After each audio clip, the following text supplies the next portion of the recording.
Good afternoon. How are you, Imogen? Can you hear everything that I'm saying? Yes, hi, good afternoon. I can hear Brilliant. you. We're all good. We're all good. Wonderful. Okay. Well, just as we're waiting for people to join in, welcome to episode 7 of Shoponomics and the first of 2024, which is incredibly exciting. So, this episode is around retail marketing in a crisis and how brands can reposition themselves even when your entire industry is shutting down. So, really excited to be doing this one. Really looking forward to talking to Imogen. So today joining me is Imogen Crawford, who is an e-commerce strategy consultant. Welcome, Imogen. It's great to have you. Hi, it's great to be here. Thanks for having me. Thanks for joining. So you've had some pretty interesting roles across your career, including at Pucker Herbs, the School of Life, the Duppy Share, and as per the title of this talk, also at Trunki. So I'd love for you to tell us a little bit more about yourself and about your career in e-commerce so far. Yeah, absolutely. So I'll be honest, I kind of fell into e-commerce by accident. I started my first ever job was at the Duppy Share, which is a rum brand, and there were just the two founders and me for most of my time there. So it was, I'm sure you can imagine, an incredibly varied role. I was had my fingers in all the pies, and it was very much kind of get stuck in and get things done. So somehow by chance I ended up launching the brand onto Amazon, and it was brilliant timing actually, because Amazon were trying to grow their beer, wine and spirits category at the time, so they actually were giving us quite a lot of support to grow there. So that was a really interesting experience. And then I also was looking after accounts at Ocado, but also not on the high street. And I was, doing everything from listing the products to physically packing up the orders and taking them to the post office. So it was a bit of everything. And yeah, since then, I've worked in quite a variety of businesses, and I really like kind of switching categories, even as the e-commerce kind of principles stay the same. When the product changes, the competitors change, the shopping behavior changes. It's really interesting to see what happens to kind of e-commerce dynamics when you kind of shift from, say, rum into a publishing brand or a travel brand, as I've done. And yeah, so I worked in quite a few different types of businesses. I've actually had pretty terrible timing. So obviously we're going to talk about working at Trunki and selling suitcases during a pandemic, which, let me tell you, is a challenge. But actually, even most recently, I moved to Pucker sort of November 2021, and took on global e-commerce at Pucker. And it was a fantastic role, and we still, saw had an amazing kind of time there. But they had a huge boom during COVID. So actually, I kind of arrived just as things were starting to readjust back to normal. So I've not always had the best timing in my career, but I've actually learned a huge amount from that. And now I'm an e-commerce strategy consultant. So I left Pucker at the end of the year. Starting in January, I am now supporting small and growing brands to bring kind of clarity, bring confidence, and bring creativity to their e-commerce business. So yeah, it's potted history, very briefly. Yeah, it's super varied. I mean, I love that you have, oh, I don't love, but it's so interesting that you've started all of your positions when it's kind of almost the worst time to be joining in the sense of timing. But I feel the same in the sense that when you do join when it's not all going hunky-dory and it's all going smoothly, you do find that you probably have the biggest learning curve. So I'm really looking forward to diving into some of those. Before we do, just a reminder for people who are just joining, and I'm sure people will start coming and going throughout the hour. This is a completely interactive event. So it means that as a listener, you can get involved in the conversation. So you are able to ask to speak, and we can welcome you to get involved in the chat. We're all it's very chill here. So get involved, ask questions, and we'll have those at the end. So if you hear anything throughout the conversation and you decide that you want to ask something at the end, then make a note of that, and we'll be sure to answer those at the end. And if you're not a fan of speaking and you just want to be listening in, there's also a little comment section in the event itself where you can write down notes and anything and ask us questions in there. So lots of opportunity to get involved. And also don't forget to use the emojis throughout. If you don't even want to ask a question, but you just want to let Imogen know that you're here or want to react to any of the things that are said. So now with that, let's get started with the conversation. So Imogen, I'd love you to tell me a little bit about how you actually got into working at Trunki. Yeah, of course. So I talked a little bit about starting out at the Duppy Share and, how varied a role that was. And from there, I decided that e-commerce was an area that I was interested in. And I wanted to specialize a little bit more and get experience in some larger organizations to can't get much smaller than three of us. So I really wanted to get that variety of business as well.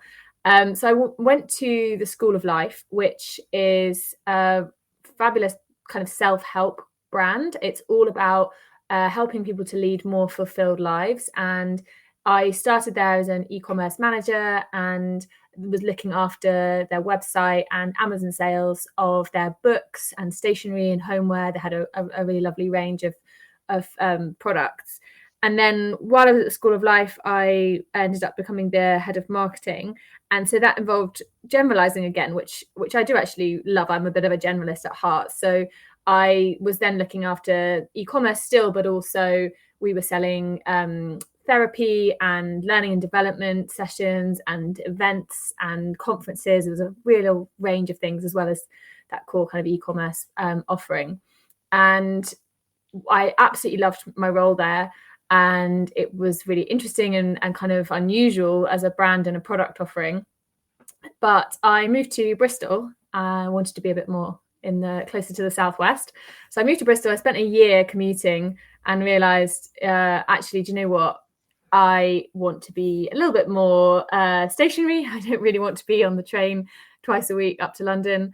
So I was looking for a role in Bristol, and pretty much the first role that came up was a head of e-commerce role at Trunki, and it was just exactly the role I was looking for. It allowed me to specialize again, so I was focused specifically on e-commerce, and it was a really interesting time for Trunki because the brand at that point had been going, I can't remember exactly how long, but somewhere 13, 14 years, something around there.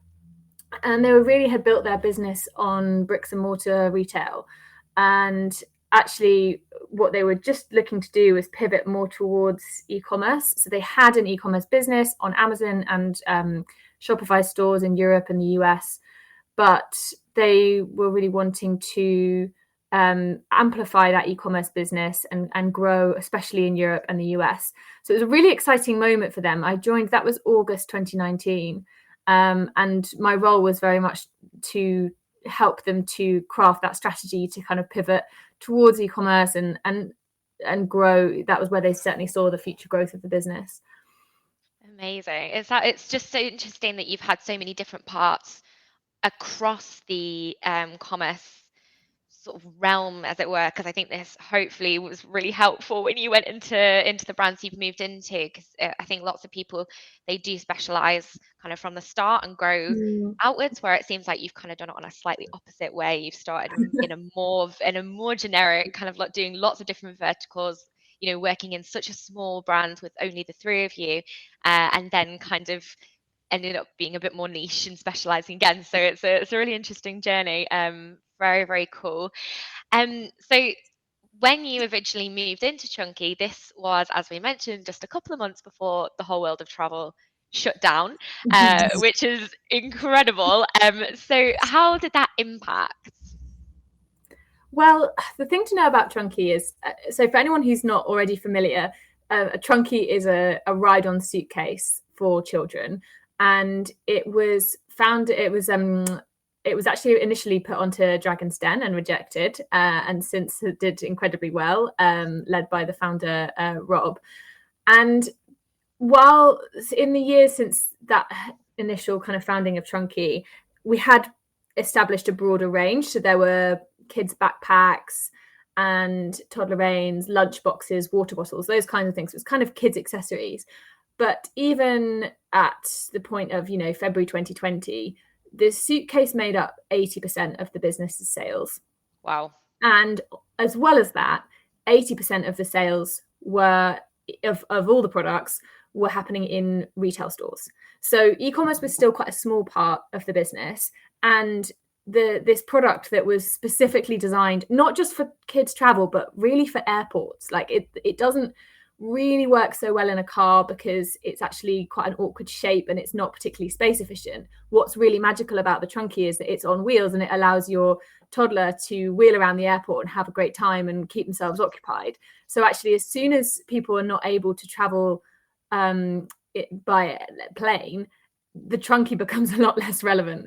And that was 80% of our sales. So over the course of about a week, we pretty much saw 80% of our sales plummet. And yeah, it was interesting because we kind of had, it was building. It didn't happen all at once. We knew something was coming. We knew that there would be issues with travel, but I think we didn't quite see the extent of it. I didn't think many people saw what would happen in terms of lockdowns. So we had to think very quickly, and we had to go into protection mode. So we had to make sure that we could keep the business going. We didn't know how long we had to keep it going for, and we didn't really know what was going to happen next. So we had to go into kind of super cautious mode. But I'm sure you can imagine that given the makeup of the business and where we were at, the only channel that was open to us as a sales channel was e-commerce. But that was still only 20%. And our product, our core product was suddenly not so relevant. So yeah, it was quite a big impact. Yeah, absolutely. And I mean, it's the complete opposite for, say, other agencies, other industries and sectors that saw this kind of Absolutely. abnormal boost. You were kind of thinking, well, our entire, the channels that we have completely closed down. So Yeah. really abnormal situation to be in, because obviously the pandemic in itself was completely abnormal, but then to have your whole your whole brand rely on the market being open, just a very strange situation to find yourself into. So what was the initial reaction to this as a company? Because I can imagine that I would be running around panicking. Yeah. Do you know what? Thinking back, it's actually remarkable how little panic there was in the business. I am sure that Rob, the founder especially, would have been panicking inside, but he did a great job of not showing that. But I think what we did was we were super cautious. So we pretty much switched every single thing that we were spending money on off if we could. So we made use of the furlough scheme, which really did, save the business in many ways. So my team went on furlough and I stayed around to basically suddenly I was doing the jobs of everyone in my team, which was an interesting experience in its own right. But we had 2/3 of the business went on furlough. All of our marketing spend was switched off. And even things like we had a website reskin in the works and we had to hit the pause button. And actually our agency partners were incredible. They were so understanding. While they also knew that we were in quite a unique situation, as you say, like other e-commerce brands, certainly ones who had a product that was really suitable for being at home, were suddenly seeing an amazing boom, whereas obviously given the sector we were in, we were not experiencing that. So pretty much everything was switched off. Then obviously after the initial shock and the first couple of weeks, we realized that this was going to last a fair amount of time. We needed to make sure that we stayed relevant, that we still maintained whatever business we could. And so we had a look at, firstly, we went into kind of hyper granular mode. So suddenly our reporting was, day by day, whereas previously it had been maybe week to week. And we changed so many things about the way we work internally. But also we looked at our product range. So, where are the parts of the range where actually we can still be relevant? Things like kids backpacks, still relevant. Things like actually we had a range of toddler reins, which, so if you can imagine things to keep your toddler from running away, they're really cute little kind of animal designs and things, and they'd been kind of trucking along. They weren't a super seller, but they were, you know, pretty good product. Suddenly it became apparent that they were excellent for helping toddlers to social distance. So actually they really exploded. And so we started to, you know, pivot all of our efforts towards that product. And that was across the whole business, because suddenly, you know, we needed to look at how we were getting enough stock in, but also, you know, how we were showing the product, how we were marketing it, how we were kind of keeping our audience engaged with us with the product that was super relevant, and being as agile, I guess, as possible. Absolutely. So how did you kind of decide, you know, how to reposition that? What kind of process did you go through to just, you know, select that new product and act on that reactively that fast? Yeah, it's interesting. I think we talk a lot in e-commerce about data, and data is super important. I would tell any client that I work with and any business I've worked in that you've got to get your data in order before you can do anything, because you need to know, you know, the impact of what you're doing. But you also need to be able to work without data. You need to be able to kind of go with your gut, go with your common sense, and also listen to your customers, even if it's only a handful of them that you can talk to. So a little bit, we got in touch with our loyal customer base, and we talked to them, and we said, you know, what is life like for you? You know, what's going on? What are your challenges? But also, actually, the company was made up to a large extent of parents, so they also really understood what parents were going through in the pandemic. You know, we had a really solid understanding of our customer. So to an extent, we used data, and we did, you know, we used tools like Helium 10, for example, for Amazon to, you know, do market research and that kind of thing. But I'll be honest that actually a lot of it came down to just really tuning into what are the challenges that parents are facing, and how can we help make this time just a little bit easier with something that's going to, you know, maybe help them keep their toddler from hugging all of the other toddlers in in park or something. Yeah, which is, you would never imagine that to have been a problem if you spoke about it in 2019, but suddenly keeping your child away from another child is actually a good thing. So it's great that you had that product available. And it's so interesting that before the pandemic, it was kind of a small seller, and then afterwards became one of your biggest reliable products. Just so Yeah. interesting. Did you find that happened with any of the other products in the products that you had within Trunki? So in terms of the products we had going in, there was we saw a little bit of success, but mainly actually we were then, after it became clear that this was going to be lasting a longer than a couple of months, and we knew that things were going to be changing, you know, at least for a year or so, we then started to look at new product development. So Rob, who's the founder designer of Trunki, he's really a product designer at heart, and he immediately turned to, okay, is there a market for kids' face masks? It was Nice. really interesting because in the UK, there absolutely wasn't, because the guidance wasn't to put face masks on kids. And actually, although we knew there wasn't a big market, we did make the face masks available in the UK, and we actually got some quite a strong backlash actually from people saying, oh, you shouldn't be putting kids in face masks. Meanwhile, in France and Germany, kids were wearing face masks at school, and that was a requirement at school, was to wear a face mask. And so it's really interesting to see actually across different markets how different the experience could be. So we did launch some face masks, and there was some really interesting innovation there, because actually I was thinking about, well, how do you make a face mask that's really comfortable for a child? They had really kind of fun colors and faces on, like animal faces on them and that kind of thing, to really speak to what they would feel more comfortable doing, knowing that it would be quite an uncomfortable thing. Yeah. And we also, just before the pandemic, we had launched some folding scooters and bikes with Halfords. So imagine like a Brompton bike, the ones that fold up and you can carry around, but in kind of scooter or bike form for kids. And that was actually, way before lockdown, but obviously suddenly became really important when actually people were only able to go out, within their neighborhood and go to the park. That was an area that we could really lean into. So we knew that that was an area that was worth kind of pushing a little bit more than perhaps we might have done had everything been normal. And that informed the product development that Rob had done on the scooters and the bikes, then informed a bit more product development, which was how do you design a Trunki that's not just for the airport? Because the Trunki wheels, anyone who's listening who has got a Trunki or has been through an airport with a child on a Trunki, they'll know that it works really well on those kind of super smooth airport floors. But as soon as you take it on the pavement to the park, it doesn't really work. So since then, actually, Trunki's launched, I think it's called a rodeo kind of product, which has got much more durable wheels and wheels that are sort of designed for off-roading, I guess.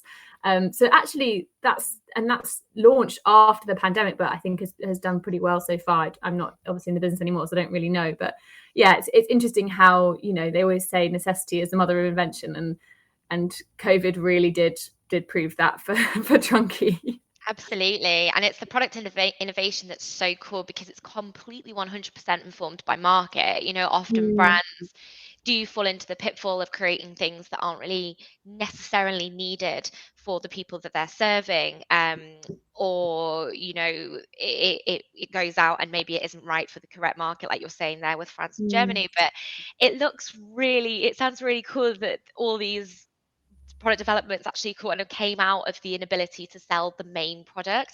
And I love the idea of that. I have seen obviously Trunkies, I've seen them around the airport, and I always wish I was that age and able to go around in one myself. But I love the idea of rodeo off-roading Trunkies and being able to take them to the parks, because people's behavior has changed. And I mean, that is going to last out a lot longer because people are doing similar, they've gone back to the airports, but they are still doing more traveling, staycations, that sort of thing. Absolutely. So that is a product that's going to continue to last way beyond the original necessity that it was created for in the pandemic. In terms of your if other things that are accelerated, I know you'd said to us that the physical stores were closed. Did that have an impact on the way that you kind of went into sales? Was that where, because most businesses did go into more e-commerce side, is that something that happened with you guys as well? Yeah, it is. And I think it's worth saying, I've been talking a little bit about the new product development we did, but we didn't give up on the Trunki itself. And we knew that would one day still be our core product. So, the Trunki was still where we were still wanting to kind of build that distribution online, which obviously had been the strategy before the pandemic hit. So in some ways it did just accelerate that strategy. So actually, while we were suddenly more reliant on e-commerce, it did speed up that that push towards e-commerce. And during COVID, I think it was in 2021 that I launched the brand on Zalando, which is the fashion marketplace, and on Cdiscount, which is a kind of French answer to Amazon in some ways. Obviously I have Amazon there too, but yes, we launched the brand on Cdiscount and Zalando. So that was quite exciting actually, to be doing new things even while the business is not necessarily thriving, but we were still moving forwards and we were still thinking about the future. We knew that although our bricks and mortar retail would reopen, we were already on the path to pivot towards e-commerce. And I think you can see now there's lots of brands that have struggled since the end of the pandemic because they saw this huge boom on e-com, and then people went back to shopping in person a little bit. And I think a lot of businesses have slightly panicked that, oh my God, e-commerce is over. It was just about COVID. The reality is that the growth trajectory of e-commerce is, if you take out the kind of COVID blip, if you go from 2019 to today, and go back beyond, before 2019 as well, there's actually quite a smooth trajectory of growth for e-commerce. And in some ways, we had this kind of really unusual, obviously I hate the word, but because we've all used it so much, but an unprecedented bump in e-commerce usage during COVID. And it's obviously fallen since then because people can go and shop in person and consumers still want to do that. But the long-term trend is still towards, more and more e-commerce sales. So, what was really good at Trunki was that we didn't throw out our entire strategy. We didn't panic. Yes, we looked at new products. Yes, we launched new marketplaces, but we also knew that kind of the core business model was still relevant in the long term. Yeah, it proves the kind of durability, I think, and robustness of a product and a strategy when you're able to know that it's going to outlast something as unpredictable as 2020. And I like the fact that it's kind of stayed core to the product whilst you've also been able to reposition and diversify the markets in this. I think it's all about knowing who you are as a brand. So we knew who Trunki was, who it was for. We knew our customer inside out, which meant that we could experiment with new products without kind of getting distracted. And I think that really, really helped through that crisis mode. Definitely. It's such a good example of it as well. And it gives a really good kind of foundation for other brands listening or other brands listening on the recording later of how to deal with this. Because, I mean, hopefully there's no pandemic again, but there's all sorts of external market crises that can change the trajectory of your brand and the way that you need to position. And so it's really cool listening to your story and your insights and maybe thinking about how that can be applied to other brands and the way other people deal with these kind of crises in the future. Just as a quick reminder to people listening, we do take questions at the end. So I know Imogen has blasted through some incredible stuff already, but if you do have any questions or you want to know more about something that she's mentioned, don't forget that we do stay to the end and you can ask your questions or you can put some comments in the LinkedIn event there as well. So just going back to some of your past experiences that you'd worked in, how do you think this sort of helped influence the kind of the situation that you had in Trunki, and then how do you think that maybe influenced your recent role at Pucker Herbs, and then all the way up to you're running your own consultancy now? Yeah, of course. I think my experience in a startup was complete. I mean, it was foundational because it was my first role, but it really did set the tone for so much of my kind of way of working in future roles, especially at Trunki. Because the reality is, anyone who's worked in a startup will know that it kind of is like being in crisis. So, you're in a situation where every single penny matters. You don't have data, or you might have some data, but you don't have lots of data. You often don't have lots of kind of tech to support you. Everything has to be a little bit more rough and ready, and you have to be willing to test things constantly and build your own data and to try and figure out your next move. So that experience that I had at the Duppy Share, and to an extent at the School of Life as well. I mean, it wasn't quite in the same startup phase, but it was definitely a small business that was growing rapidly. There's a certain level of granularity that you need when you're in that kind of, when cash flow is super important and when you don't necessarily have a kind of established playbook to just kind of execute. You've got to be figuring out your next move kind of constantly. So that was a really, really valid experience in that sense. And I think it really helped me personally with a stakeholder management, which also becomes really important during a crisis. I think the thing about a crisis is often it doesn't change the fundamentals. What it does is it amplifies everything. So your risks feel bigger, your wins feel bigger, everything kind of feels super sensitive. And so part of that is also, at Trunki, I was working very closely with the business leaders. So that was the founder, Rob, and our kind of sales and marketing director, finance director, and chairman. And I was working with them to, they were steering the ship. They were getting Trunki through the storm, and I was, trying to make sure that they had all the information they needed. They were, needing to make decisions really quickly on not very much evidence. So it was a really kind of careful bit of stakeholder management that I had to do. And, I think we had a good relationship before we went into crisis, which is really important. But, also my experience in tiny businesses where those relationships, again, matter so much more, I think, than a big business. I think that was really valuable. So, yeah, that was startup life, crisis life. There's not that much between them. Then, when I then moved on to Pucker was like nowhere I'd ever worked before, because I'd worked in, these three businesses that were all very different and different sizes, but generally speaking, very small and entrepreneurial, rapidly growing. and moved to Pucker, which had also, you know, grown hugely during COVID. But it was, you know, at the time it was owned by Unilever. It's not anymore, but it's still part of a bigger corporation, and it's, you know, quite a corporate structure, and it's quite a different way of working to get things done. But what's amazing at Pucker is they have that entrepreneurial drive to move quickly. But you do need to be able to kind of work within the bigger structures, and there's a lot less appetite for risk, that's for sure, than when I was in smaller businesses. I think what was really magic about working at Pucker, or, you know, and any experience in a bigger business, is suddenly you do have resources, so you can, you know, really test things out with big reach. You can get a lot of data. You can test out some really fun things.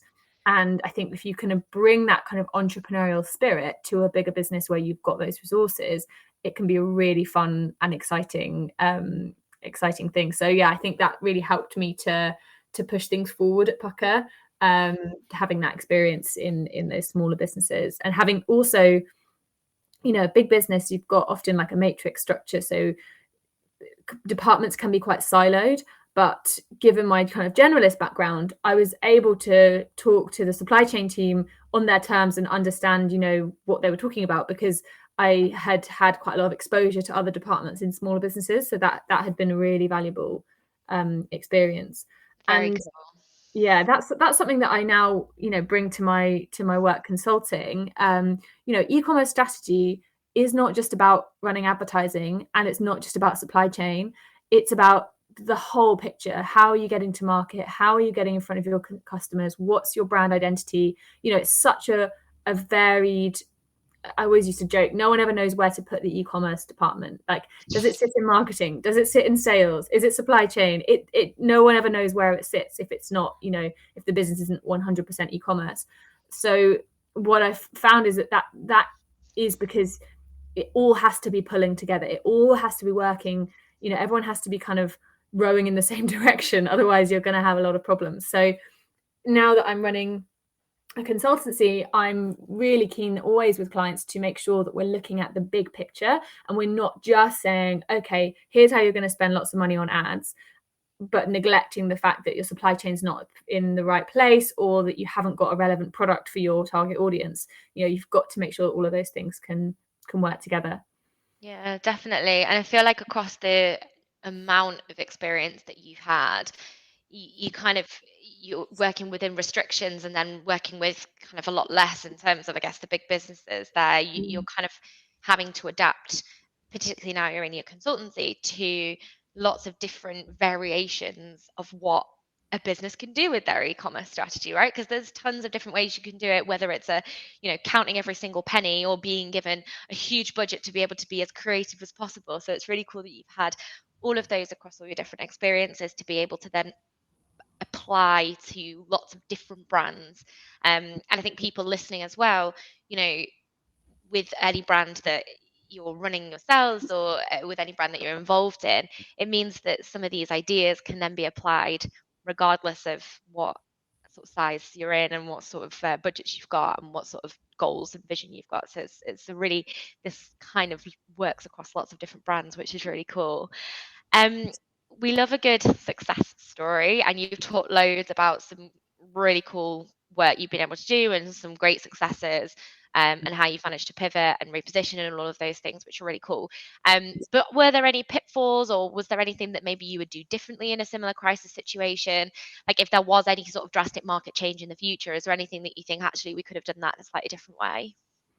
Yeah, it's a really good point. I think that, so at Pucker, I really learned a lot about the concept of the laws of growth, and how brands grow, which is a kind of, marketing theory that I hadn't really come across before, because to be honest, you don't hear much about that kind of thing in startups and small businesses. But when you get into that larger kind of corporate world, there's a lot more of that kind of marketing theory available. So I've really had a learning journey at Pucker about, what makes brands grow. And we know that one of the most important things in the laws of growth is salience, which means, being kind of just being there, showing up, being top of mind, so that when a consumer does want to make a decision about what they're going to purchase, they're going to think of you because they've seen you around and they remember that you exist. So I think one of the things now, with that knowledge, looking back at what we did at Trunki, I think it was a shame that we had to switch everything off in terms of our marketing activity. I know why we did it. We were in, cash flow kind of protection mode, and we didn't have, budget to spend on awareness, for example. But, one of the biggest drivers of salience for Trunki was families seeing other families at the airport with a Trunki and thinking, oh, I wish I had one of those right now. It was amazing marketing for us, just for families to be able to see, how other families were doing it and thinking, oh, I need to get one of those because I'm having a tough day, and it would be really helpful if I could keep my toddler occupied with a ride-on suitcase. So so actually to take that away because people weren't seeing each other in airports, and then also to switch off the majority of our marketing activity. Certainly at the beginning, we did gradually kind of switch things back on. I think we probably made our lives harder when it came to the recovery, because we'd been offline for too long, and we didn't have budget to spend, but we did have supportive investors, and we did we were still able to invest in the brand when we could. So for example, we would be looking at the news. I'm sure everyone can remember those days when there would be an announcement about whether or not you could go on holiday and which countries you could go to and when you could go. Well, we were watching that news, like hawks, thinking, okay, people are going to be able to fly to Spain. Quick, let's get some ads running. We were switching things back on as soon as we could. So there was space to invest. And I think that if we'd been able to maintain, media was cheap at that point because so many brands pulled their media spend, certainly during the first lockdown. So I think there probably was an opportunity for us to actually retain some awareness, even though the product at that particular moment wasn't super relevant. So that's definitely something that I've learned actually since being at Pucker. Now I look back at that time at Trunki, I possibly would have handled it differently, but like I say, the budget was a key constraint there, so it might not have been possible even if we would have wanted to do it.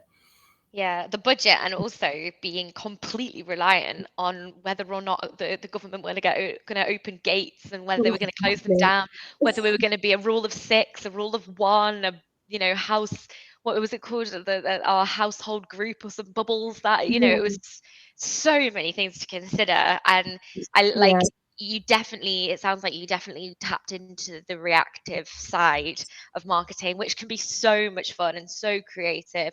Even now, when the I guess this is not the same exact situation, but when certain trends and things are going on online, or you see something inspired by pop culture, and you're able to be that little bit more creative and jump onto something and be a bit reactive with your marketing. I think that's such a skill that, particularly if things go swimmingly well most of the time, you're not necessarily having to flex that much.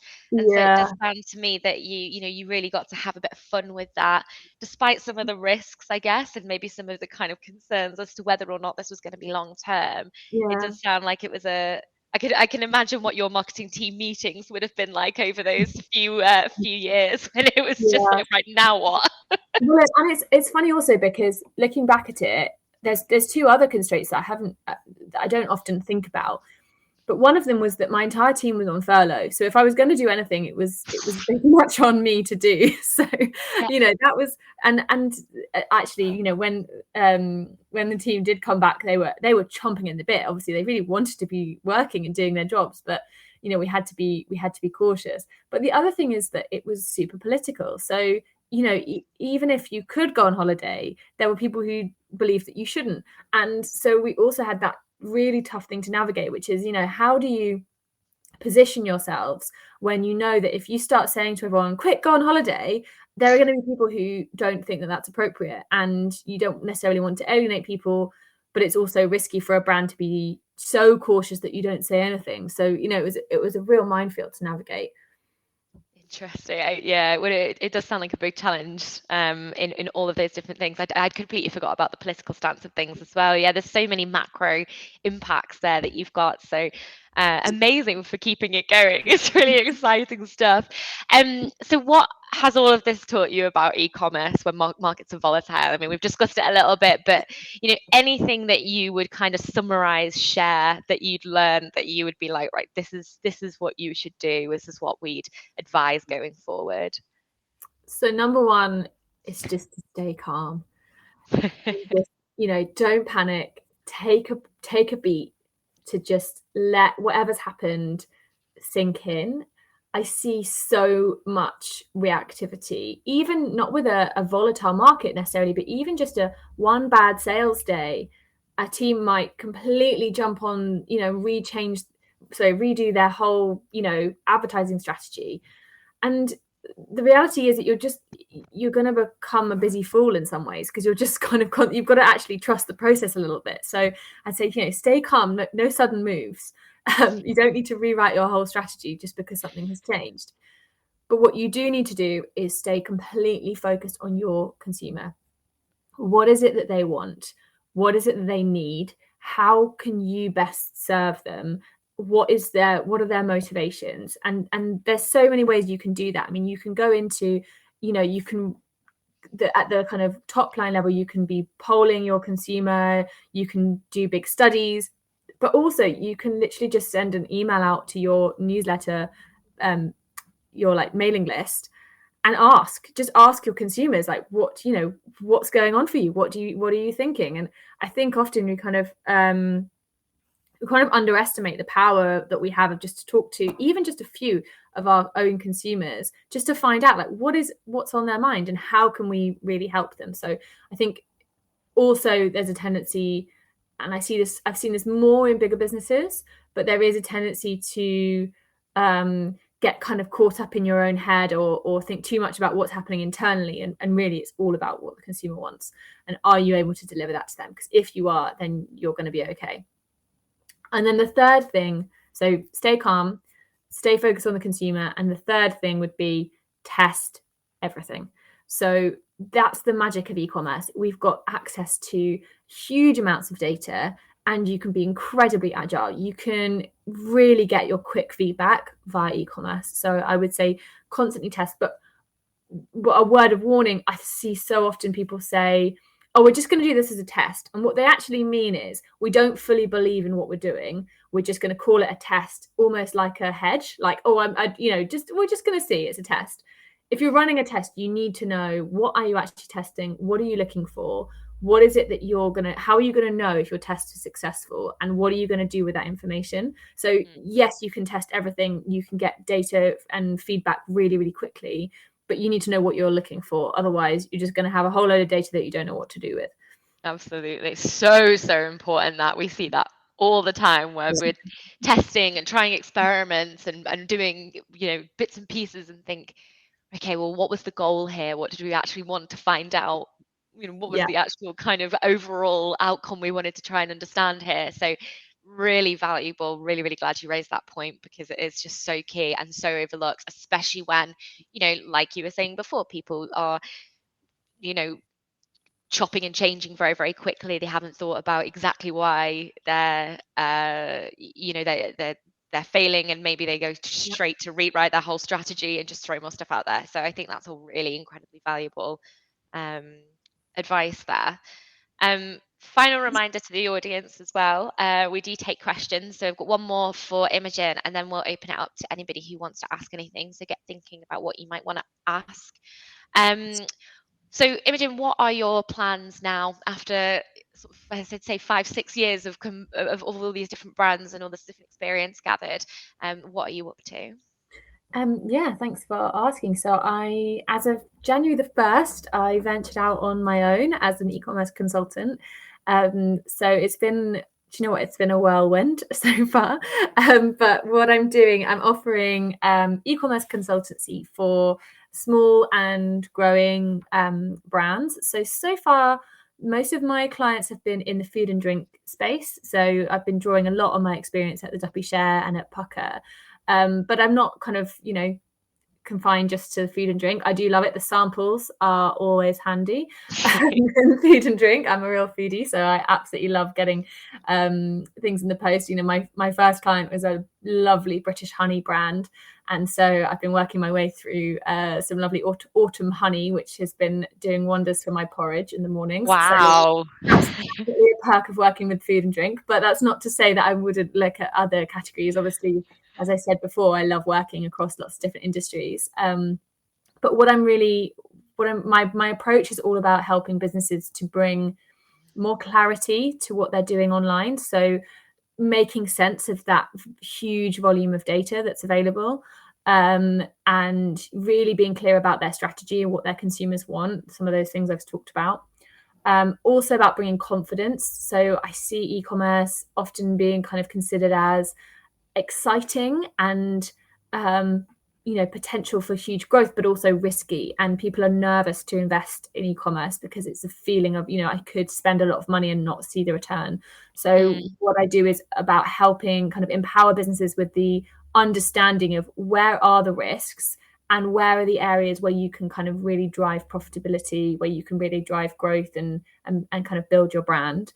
And then also a little bit of creativity, because that's what makes the job fun, right? So it's all about, that's about being creative with your content, but also with your approach. So things like, certainly working with Amazon, you can't necessarily go against them. Like Amazon have quite strict rules and ways of working with them, and you have to work with that, but you can bend the rules a little bit, and you need to know how to do that to make it really work for you, so that you kind of make the most of your e-commerce channels. So yeah, clarity, confidence, and creativity. Those are my 3 C's and my kind of approach when I'm helping brands develop their e-commerce strategy. Excellent. Thank you so much. That was so cool. I definitely feel there'd be brands that would be very, very keen to sort of work with you, given the amount of experience, the amount of kind of resilience you've been able to show throughout all the different brands you've been working with. So thank you so much for taking the time to chat with us today.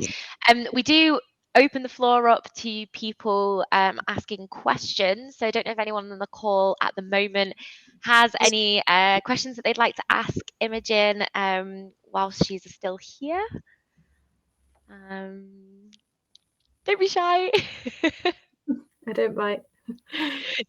So I have actually, I did actually have a question come in from someone who was here before but had to leave for something else.